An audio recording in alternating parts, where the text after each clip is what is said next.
Hey y'all, it's Rosie, and in this video we're making lobster mac and cheese.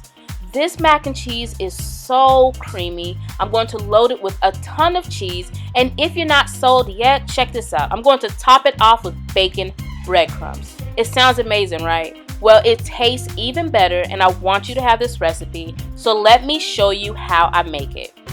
So I'm going to get started off with a cookie sheet that I lined with some aluminum foil. I'm now going to top that cookie sheet off with some bacon. This is hickory smoked bacon, and I'm going to cook the bacon in the oven until it is nice and crisp and golden brown, just like so. I'm going to show you some more of the ingredients that you need before we get started. I just showed you some smoked Gouda. We will need that. Here is my Munster cheese. I'm probably saying that funny, but you could read what I'm trying to say. And here is my Monterey Jack cheese. I did not show you, but you'll need sharp cheddar as well. I have some sour cream. I'm using light, but you can use regular.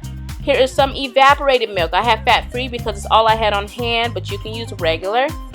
Since this is a mac and cheese, you know I have to have my half and half, which is half milk, half cream. You'll need some salted butter. Of course, you'll need lobster meat since this is lobster mac and cheese. Mine is previously frozen, but you can use fresh. And this is the pasta that I will be using. You do not have to use this pasta. You can use large elbow macaroni pasta if you want, but I love these because they're cute and they hold a ton of sauce. So let's get right back to our bacon. So we removed it out of the oven. While it was cooking, it rendered off a lot of fat. We're actually going to take some of that bacon fat and we're going to drizzle it into a saucepan, and then you're going to place that saucepan over medium heat.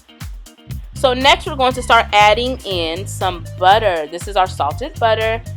At this time, again, it should be over medium heat. Let it melt, whisk those two ingredients together, and then we're going to start sprinkling in some all-purpose flour.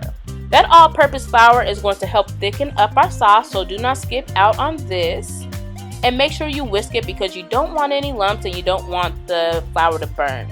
So now I'm going to pour in my half and half, followed by the evaporated milk. Once that's in there, I'm going to grab my sour cream and I'm going to add that into the pan. And as you can see, there's some black speckles. That's from the bacon fat, just little pieces of bacon. That's okay. Once the sour cream's in there, you want to whisk it until everything is nice and combined. And now I'm going to start adding some of my cheeses. I'm going to add all of my Munster cheese and all of my smoked Gouda. And you can either cube it up like I did or you can shred it, whichever is easier for you. Let's toss in some minced garlic at this time, and our cheese should be nice and melted. And once it is, we're going to reduce the heat from medium to low medium. So while my sauce was cooking, I actually prepared my pasta. I just followed whatever was on the back of my pasta package or box, okay? And that's what you should do as well. Taste your sauce at this time, and you be the judge. Add as much salt or pepper that you think that you need. Then whisk everything. And now we're going to drain our pasta. I don't need to save any pasta water, so I'm just going to drain it all out. And then I'm going to start adding my pasta into my saucepan. And as you can see, there is a ton of sauce. That's how we want it. We do not want a dry mac and cheese. I hate dry mac and cheese. It is pointless in my opinion. So yeah, you'll have more sauce than pasta at this time. So now we are going to go to our next step, and that is our bacon breadcrumbs. So I tossed my bacon into my food processor, and now I'm going to sprinkle in some Italian breadcrumbs. You can use regular breadcrumbs if you want. And we're also going to toss in a couple tablespoons of butter. Then we're going to post all these ingredients until it looks just like this. It almost looks like wet sand, right? I know that doesn't sound appetizing, but that's what it looks like. And now we are going to take a couple tablespoons of this and we're going to sprinkle it in our mac and cheese. Now we're going to fold it in. Let's toss in our lobster meat at this time. And my lobster meat was cooked. You want to add that in last since it's cooked. And now we're just going to fold it in. And we will let this cook on the stove for about 5 to 10 minutes.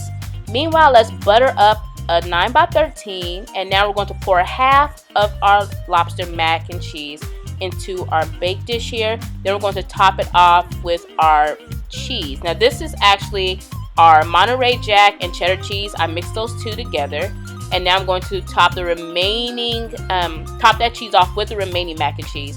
and top that off with some more cheese. Oh, this is so cheesy, I love it. But anyway, let's sprinkle in or on some bacon breadcrumbs, and you can add as much or as little as you want. Now we're going to place this in our oven that was preheated on 350 Fahrenheit, okay?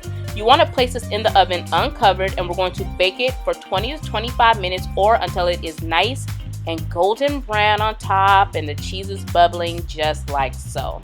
I'm actually going to let this rest for about 5 to 10 minutes.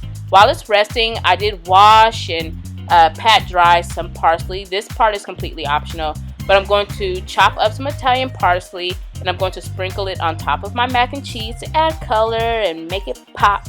And now I'm ready to dig in. Don't forget, if you want the exact measurements for this mac and cheese, visit my blog, iHeartRecipes.com. You can print it out from there. And also, if you're on Instagram, follow me because I'm always sharing sneak peeks of my upcoming recipes.